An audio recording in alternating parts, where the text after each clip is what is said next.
I believe solidarity and coming together as a community can really make a huge difference in protecting the planet. Hello and welcome to the Ocean Impact Podcast. I'm your host, Tim Silverwood, and our guest on the podcast today is the very inspiring Solli Raphael, who at just 17 years old is definitely the youngest guest we've had on the podcast to date. And that really was the rationale for reaching out to Solli. We've had all these incredible episodes with people with incredible voices from around the planet, but we haven't yet spoken to someone who fits into this younger age demographic. So here we have it. At 12 years old, Solli was the youngest ever champion in the Australian National Slam Poetry Competition. He's the author of 2 books. He's even founded his own non-profit organisation called Earth Enablers. This young man is the kind of guy who just lights me up. I look back at myself and what I was thinking and doing at a young age, and I just get really excited. So hopefully you enjoy his words. He even performs a few poems throughout the podcast. And I hope you realise that we really do need to spend a fair bit more time listening and understanding the feelings of our young people. It is the future that they will inherit is the one that we have sort of made in a bit of a predicament. So here you have it, the first in the Ocean Impact podcast series of a conversation with a young leader. Hope you enjoy.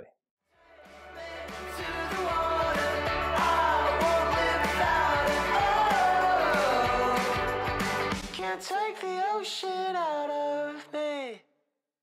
I'm really honoured and privileged to have on the Ocean Impact podcast today Solli Raphael, who is a very inspirational young human who, when I was thinking about the podcast series and that we really haven't had a voice of a young person on yet, Solli, you were top of the list, an incredible poet, author. You've spoken at the Commonwealth Games, you've had TEDx talks, and you've just got so much incredible wisdom to share. So thank you so much for coming on the podcast today. Thanks for having me, Tim. Tell me a little bit about yourself. So much comes up in your poetry and communications around the planet, nature, sustainability. So can you maybe take us a little bit back in time and why that has become such an integral part of your voice? Absolutely. So it all began when I was about 6 years of age. I was at school and I started learning for the first time about some of the environmental problems. I learned about plastic in our oceans and deforestation. And, most kids would kind of take it in and get back to doing other things. But I was really moved and quite emotional about I guess, just the realization that, the planet's not all perfect. And so I went and did my own research. Being a very young age, I was limited to the research I could do, but I tried to learn as much as I could about various environmental problems. And I felt sad and maybe a little bit angry, but more so motivated to try and be a part of the solution and a part of the change. So I used writing as a creative outlet. I've always loved writing, so I really just turned to pen and paper. A few, journals led to a few short stories, led to books, and by the time I was 9, I started writing poetry. And then, really just formed into a passion for writing. At 12, I won the Poetry Slam, and so since then, it's been nearly 5 years, and I've really just used that writing platform to speak about the environmental problems and problems that I find as a young person are important to me.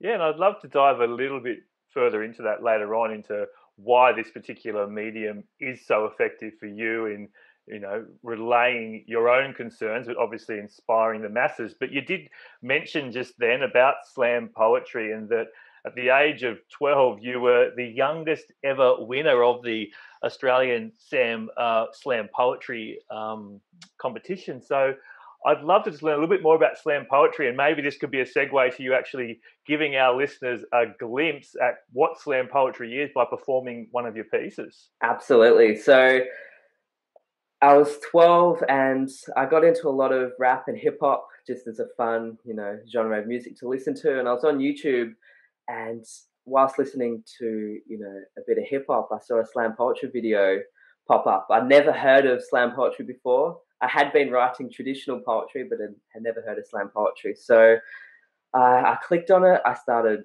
watching it, and I was really captivated by how engaging this slam poet was. And so I watched a few more and then a few more, and I noticed a pattern between all the different slam poetry videos, and that was they were all about really serious topics. These were slam poets really, expressing themselves creatively and using this platform as an outlet. And so it just, I suddenly realized I had never before realized that my passion for writing and my passion for protecting the environment could actually become one. So I started writing slam poetry about, things that matter to me. And that's basically where it all began. A few months later, I entered the poetry slam, and then I've been writing slam poetry ever since. And I'll share a slam poem from my newest book, Spotlight. This is called Stand for Better. And it's basically about how I believe solidarity and coming together as a community can really make a huge difference in protecting the planet. Here we are, planet Earth 2021. The rivers ran clean, the rivers ran deep, muddy, black and red, the rivers run, soon the rivers shall run empty. To those that didn't make it, what can I say? To those that are still to come, I feel your fear and pain. It feels like only yesterday they predicted change for today, yet to this day, underneath the ripples in the water, this world is still the same. Same goes round every once in a while, cooling off under the extreme heat of the sun, burning in the ocean of tomorrow, drowning in this political world, but this world is a mind game. So let's take our tools. Let's take our ammunition. And this is a mind game. So I mean hope and ambition. I mean words, voices, ideas, visions. I mean every single personal 7.7 billion. Stand for better. It's now or it's never, because right now the future ain't forever, and to rebuild our future, our impacts must be lesser, and to make our impact lesser, we need to work together, so stand for better.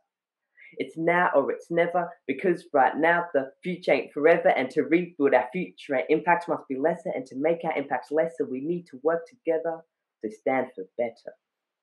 So you're going to keep fracking till this country's wrecked. I think you're lacking a little respect here. Tears run down the side of my brain every time my heart starts drifting, which happens every time I feel the waste statistics shifting, because they're shifting quicker than tectonic plates, causing earthquakes across the faces of changes. Yes, I did just say changes. All the people who denied instead of compromise it and memorize excuses at the speed I write rhymes. Surprise! The world needs your help.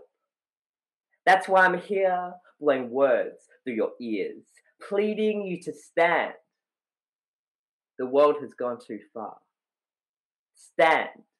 Perhaps we should consider the fact that the environment does not have a voice and therefore can't warn us to expect the worst. Stand. Like we're on a lever, and every time the issue of climate change becomes more and more pressing, making the weight of the world heavier, we rise up and up like the moon is magnetically pulling us towards infinity. So sing it with me. Stand for better.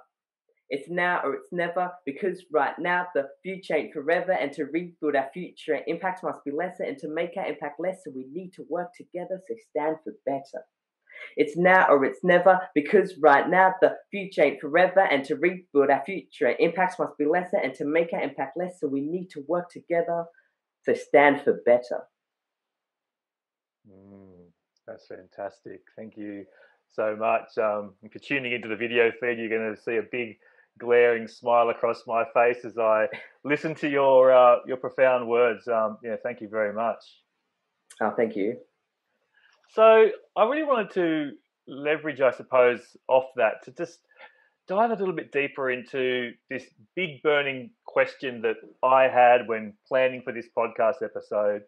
What does it feel like to be a young person in 2021? You shared prior that you've been deeply engaged in environmental issues for over a decade, since you were 6 years old. But how are you feeling about the state of the planet in 2021, and particularly this last, bizarre 18 months of the human story? Look, I think it's a great question. And, to speak on behalf of all young people, I think it's quite challenging and confronting to see so many, just environmental issues as one factor of, such a complex planet. And so whilst I feel like it can be overwhelming at times to discuss these kind of pressing issues, I always like to look at it in a positive light, because I feel there is so much we can do. There's always going to be hope and new opportunities to make a difference. So I like to stay positive and stay optimistic that we still can turn things around, both in climate change and other environmental problems, and really make a difference. I feel like, as much as, there's so many devastations happening each day, focusing on the solutions is really going to be able to make the biggest difference in the shortest amount of time. And particularly when you think about, your audience and the people, I guess you're speaking to, hopefully all ages and all demographics, but I'm guessing that a key audience for you is young people. And so giving that sense of optimism and hope and positivity must be really important. Do you get a sense that that's what young people need to hear and want to hear? I definitely think so. My personal perspective here on this topic, I honestly feel that, the past decade or so, the media have really focused on the negatives, the actual environmental problems. But I feel like, there's so much more to that. I feel like there's so much hope out there. There's so many people coming up with new ideas, new visions, new strategies to make a bigger difference. And so I know so many people, when I visit schools and, run workshops, for example, there's just so many kids who feel overwhelmed, who feel like the world's ending, that there's no hope. And I feel like that's just the wrong angle to look at it. There's so much hope. There's so much we can do. And so looking at, when I talk to young people, I look at the small things they can do in their own personal lives to contribute to society and to the progression of working towards a future sustainable planet. Yeah, it reminds me a lot of the work that I did, obviously, with Take 3 for the Sea over so many years, which was, again, really focused on going and speaking to young people. That was the core, the backbone of what we did as an organisation, and me as an environmentalist. And it was always that delicate line of wanting to grab the attention of your audience and of people because you have a message to share, but really making sure that the outstanding sentiment was of positivity and optimism.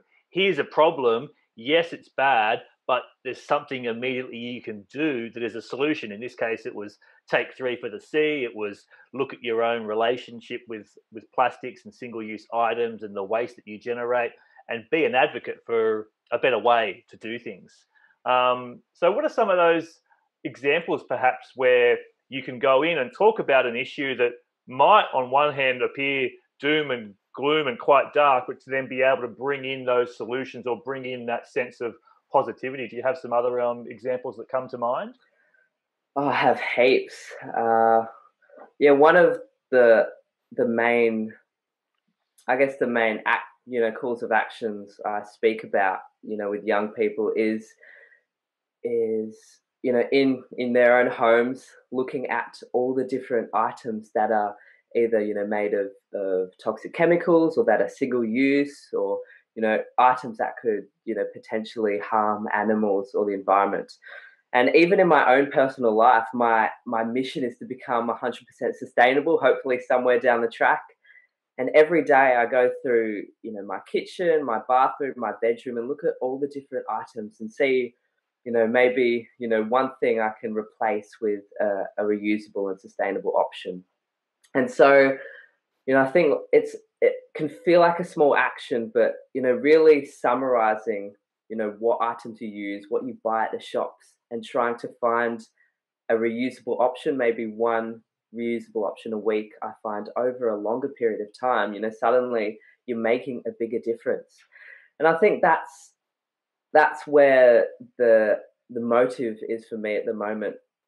I work with a lot of councils and bigger, corporations. And on one hand, I believe, it's really the higher organizations that have to be the leading ones who make these changes. But at the same time, we as the consumers are the ones buying these single-use products. We're still supporting these negative impacting strategies and production systems. So I feel like, if I can really look at finding locally made items and produce and reusable products that I'm able to hopefully try and change that cycle. That's right, and I think the very important role that people like yourself perform, and back to my role with Take Three for the Sea, it's being that initial inspiration and education, because I think so many of the people we're speaking to, their intentions are good overwhelmingly. It's just that they need a little bit of an impetus. They need that little spark. And so by going out there and speaking to councils or corporations or the public and creating this revised call to action, hey, just remember, you are a consumer, and a slight change in your perspective can have a massive impact, not just on you and what's in your home or your office, your business, your workplace, but those people that look around you. So I really acknowledge what you're saying there around how you can be that spark of inspiration to encourage people to do better. Absolutely. So, talk to me a little bit more about creativity and what you see around the world of the role of the arts, writing, poetry, and all these other different mediums in creating a much bigger movement to understand the fragility of our beautiful planet, but also encourage the populace to engage in treating it more sustainably. Absolutely. So, at the beginning, when I first started writing at a young age, it was purely for the purpose of enjoyment, of being able to express myself, and again using it as an outlet for the things that matter to me. But now I I see it as a much bigger platform. I feel like having conversations, sharing different ideas, and bouncing off each other is really a great way to inspire each other and help the ones around us in our local communities to make a difference. And with creative writing, I see that the words I use can inspire someone else, other strangers to take action.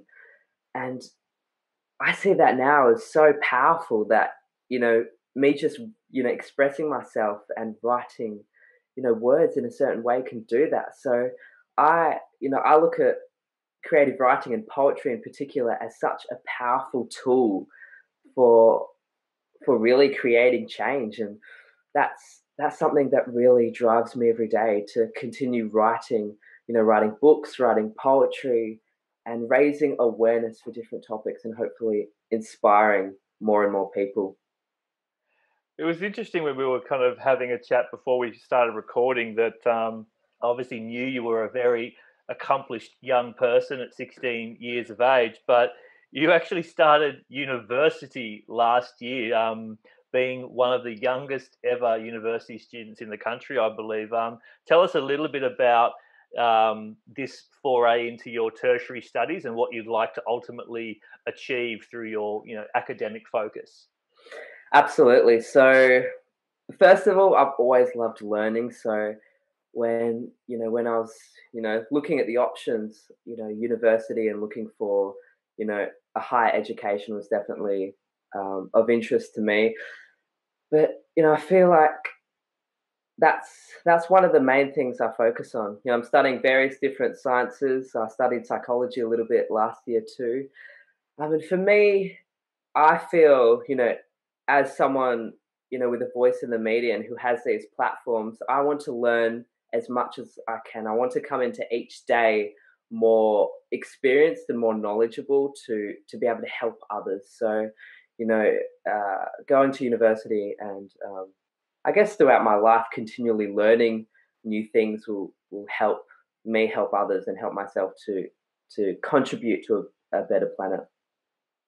Really impressive. I know that I was certainly at your age fired up and driven to learn and to build my knowledge, and probably already had my sights set on university. But I certainly don't think I was mature nor prepared enough to actually go off to uni at the age of 16. So really impressed by that.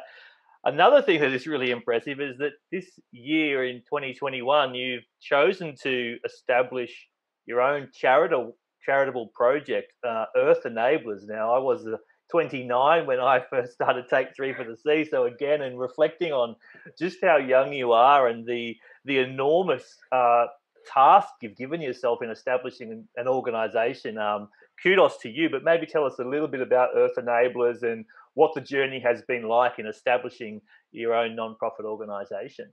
Absolutely. So basically, I've been working with different charities and organizations over the years, and last year when the events kind of dried up, I had a lot of time to reflect on my environmental journey, and I realized that for a lot of young people, financially donating to charities isn't always an accessible or an easy option, and I feel like that's one of the only ways I could see as being able to help causes that you're passionate about. Because one of the questions I get a lot from young people is, how do I, I'm passionate, I want to contribute, how can I make a difference? And so I was looking for new ways young people and people of all ages can make a difference. And I honestly, apart from the occasional strike or protest or community event, I just couldn't find many ways people of all ages and all life circumstances could help contribute to the causes they're passionate about. So I founded Earth Enablers because I wanted to bridge that connection. I know there's so many important causes that don't get enough support, but then there's those people who want to support causes but don't know how or when or quite how to. So I really set out to build that connection between the causes and the general public. And so I launched Earth Enablers in April on Earth Day, and I've been so surprised by the response. It's been absolutely wonderful, and so moving forward, at Earth Enablers, we're really focused on providing different ways people can contribute. We're working on ways people can contribute their time, or whether that's voluntary actions, community projects. And we're working on school projects with schools and different educational facilities. And so for me, I've really felt that I'm able to make more of a difference by making connections to people who otherwise wouldn't know how to make a change. Yeah, and I can obviously speak from first-hand experience there around just how powerful it is to have people in a position to help you with your environmental mission. Obviously, money is a really valuable and important one, but time and expertise is absolutely extraordinary. So, I suppose the call to action there, then, Solly, is to encourage anyone listening who is interested to find out more. And if you've got maybe young people as well that you would like to connect up with Earth Enablers, it's pretty simple to go to the website. And what's the process once you get to the website? Yeah, absolutely. So the website is earthenablers.org. There's heaps of resources on the website. There's a sign up the top of the website. And basically, through signing up, we'll be launching various free workshops over the coming 18 months. we'll be launching different free and available resources and projects, and really growing those platforms to give more people opportunities, both online and in person. So please head to the website if you're interested, and there's a range of different projects we're releasing very soon. You mentioned before, obviously, the changes that you've had to go through from doing, no doubt, a huge number of live performances and activities pre the pandemic, and now here we are again, and things are always constantly changing. Tell us a little bit about how you've adapted throughout the pandemic, and what I suppose you hope to be able to re-engage with on the other side of it. Well, for me, it's probably been quite easy.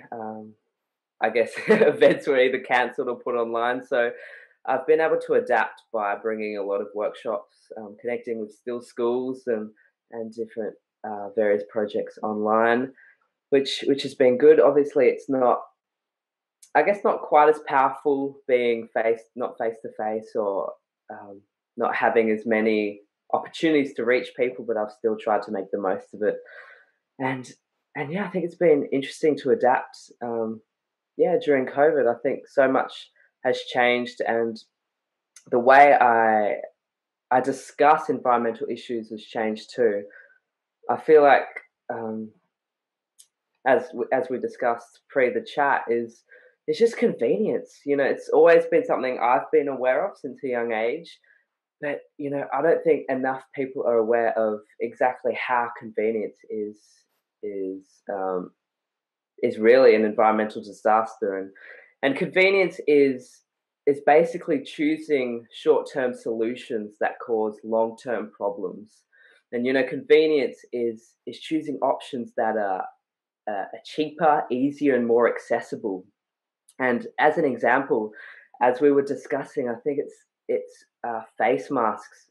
During this pandemic has been a real sign of how convenience is harming the planet. Over 1.5 billion masks have ended up sadly in our oceans since the beginning of the pandemic. And had the governments at the beginning gone, okay, we can get reusable face masks.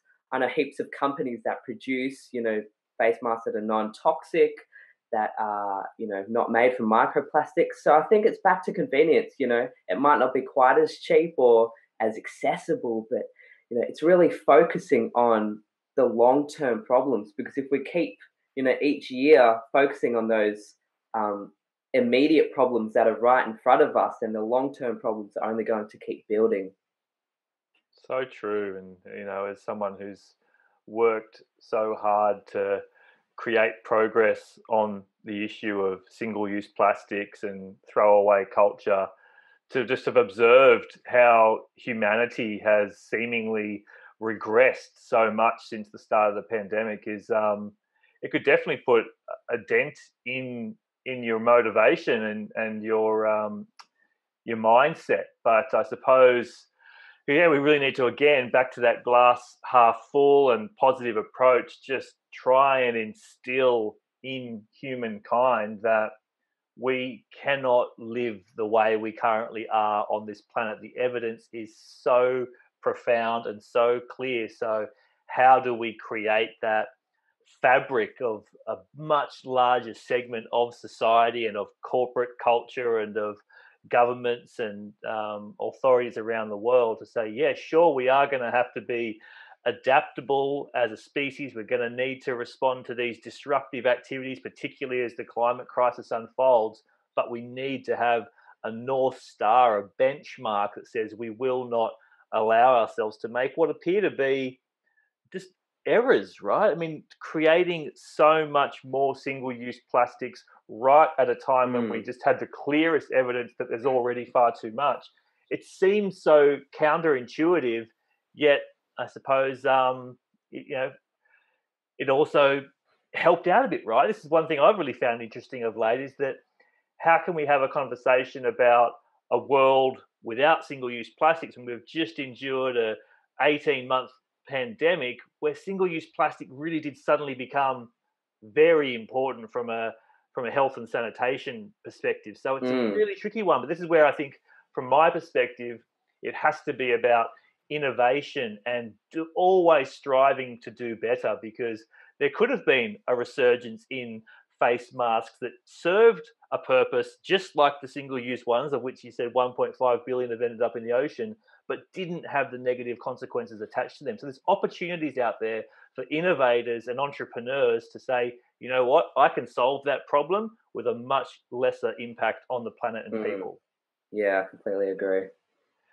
So here we are. We're going into, this is being recorded on the 30th of June. So tomorrow is the start of Plastic-Free July. So this is a really topical issue, isn't it? The whole single-use plastics, and Australia has just had a bit of a resurgence of the virus. And so places going into lockdown, I know that that's going to have an impact on people's journey throughout Plastic-Free July. What are some of the simple tips that you've been able to adopt throughout your life that have enabled you to live with a little less waste and single-use plastic in your life? You mentioned some of them before, but maybe you've got some other tips for people. Yeah, absolutely. So one of the main things I focus on is takeaways. Take away cups and cutlery, and it's there's so many statistics showing that the amount that's ending up in the oceans is just it's really devastating. So I have, I don't know, multiple reusable drink bottles, my own cutlery I take that's made out of bamboo or timber. I have everything from chopsticks to bowls to containers, and it can take up a little space. It's a fairly chunky bag, but I think if we again take away the convenience, it takes up a little more space and it's a little more timely to clean. But I don't get any takeaway plastic anymore. That ended a long time ago for me. So again, it kind of feels like it's not much of a change, but if we all started doing that, then suddenly those statistics would start to dry up. And that's one of the single-use plastics. That's for me. On the other hand, I think it's picking up rubbish as well. I think that's still very important, even though it might be a more less focused on. For Take 3, it's a main focus, but I feel like in the media it might be less focused on now. But I still feel like it's so important. As we were mentioning at the beginning, I have a mountain I like to hike up near where I live, and it was so clean and peaceful. And then after the long weekend, I was hiking up and I saw, suddenly there was a Coke bottle there, and KFC and McDonald's packaging, and there was everything from face masks up the top of a mountain to single-use plastics. And I was like, why are people still littering? I mean, there's so many better options, and so I still pick up rubbish on a daily basis. And simply put, that's basically one less animal that could quite possibly die from single use. So I still pick up rubbish as I feel it's still a great option. Yeah, I think in both cases there, whether it's responding to the problem by, being the person to remove that item, even though you didn't put it there, it can be a really uplifting and positive response to the issue. But certainly the earlier one you mentioned there, where you take it upon yourself to travel with your reusables. And I remember that first moment when I stepped off that ledge and was like, okay, I'm going to be one of the people that refuses single-use plastic. And it becomes a bit of a game, and it's fun, and you navigate your way through this highly polluting consumerist society with this marked decrease of your impact, because you're simply bringing your own stuff, and it feels great, doesn't it? It does. It sure does. And sort of feeling that you, as an advocate for that, can then have this huge cascading impact on the sphere of influence around you, particularly if you have some level of notoriety or you've got an audience that you speak to. Exactly. And I feel like that's also something I like to discuss with young people, is that even though it might seem overwhelming in the present moment, once you actually start contributing to a more sustainable future, start doing these little things, it can feel empowering. It can feel like you're actually making a change. And it's almost addictive. It's almost like, yeah, I want to keep making a change. I want to keep trying to become more sustainable. So I feel like that's a great option for all people, really. So maybe tell us a little bit more about your books and your websites, and particularly what people listening to this podcast can share with other young people that they might have in their family or their community. What would you sort of say to people listening in who have young people? Perhaps they're already highly engaged in environmental issues, or maybe they're at the start of their journey. What would you encourage them to do, and which of your creative assets would you steer them towards? Absolutely. So I had a book released late last year. It's called Spotlight. It's my second book, and that's for anyone watching on the YouTube channel who can see the image. And so basically in that I go through various chapters where I discuss what I've really found helpful. I go through different tips of how I've become more sustainable in my personal life, and I, explore my own personal journey to more sustainability on a deeper note. And what's really changed for me, I feel like everything's changed, and each day I feel like I'm able to become more sustainable, which is something I'm very proud of. It's going from a feeling of overwhelmment and not knowing what to do, to start very small, picking up rubbish, to slowly making more progress in the right direction. So my books are available on my website for anyone that's interested to learn more about my journey as a young person.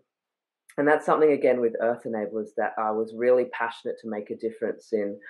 At the beginning of my journey, I had no idea where to start. I didn't know what to do to make a difference. All I had was passion, really, and motivation to do something.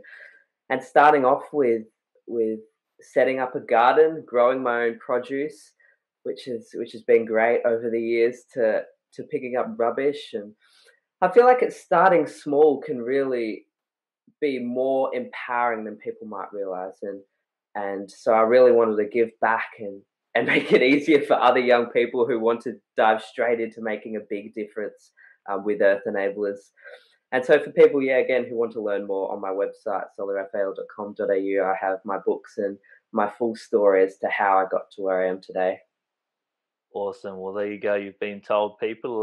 Go and check out some of those resources, particularly if you've got some young people who either would benefit from some inspiration or are already fully inspired and just need a bit of extra kicker.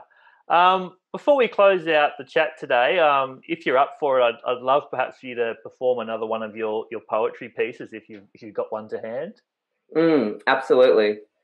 I'll finish off with one called Rise. And this is the final poem in my book Spotlight. And that's because Rise is more of a positive outlook on the whole thing. And every time I sort of conclude different discussions on, very serious and pressing issues, I always like to remind people that whilst these are very realistic and devastating problems, there is still so much we can do. Every day there are new ways, more people finding new strategies to make a difference. So I feel like staying positive is really important. And so this is Rise. Rise. Out of bed like you're training for the Olympics. Rise. As if today is the best day that you will ever have. Rise. As if the fate of the entire universe depended on it. Rise. As if you can change the world by doing so. Because you can. Love it. How simple, short, and powerful is that? Well, it's been a real treat to have you on the podcast today, Solly. Just conscious if there's anything you wanted to talk about today or any of your other initiatives that you wanted to spruik while we've got you here, then over to you for some closing words.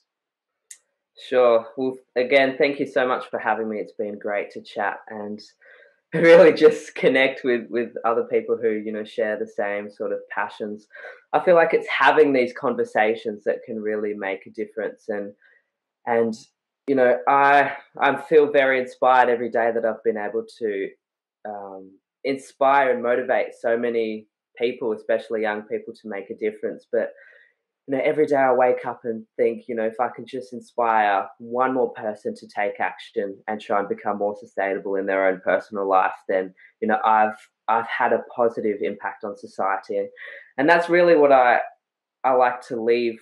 When I do workshops or talk with young people in schools, is that it's more just about trying to have a positive impact and a positive footprint on society.